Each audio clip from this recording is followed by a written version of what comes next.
আমার নবীজির আগমনে জমিন পর্যন্ত নাচতে শুরু করলো। আজকে আমার বুকে পা রেখেছে রহমাতাল লিল আলামিন। শুধু তাই না, আমার রসুলের আগমনে চন্দ্র সূর্য গাছপালা পর্যন্ত নাচতে শুরু করলো।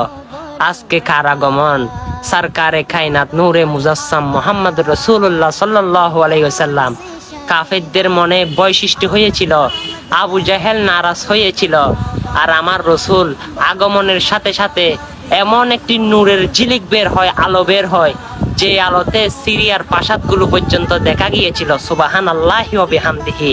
সে নবীর জন্মতে আগমনে আমি খুশি না হয়ে কে হবে? আপনি সে নবীর উম্মত বলে কথা।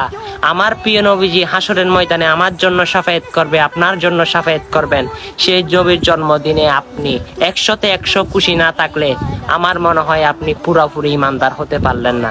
কারণ যে নবীর আগমনে সব কিছু খুশি ছিল, আল্লাহর ফেরেশতা পর্যন্ত জান্নাত পর্যন্ত খুশি ছিল, সেখানে আপনি আমি কেন খুশি হব না? চলুন সে নবীর মিলাদের কথাটা সকল মুসলমানের কাছে পৌঁছে দিই। যিনি জান্নাতের বাদশা, তার কথাটা সকল মুসলমানের কাছে ছড়িয়ে দিই। আমিন।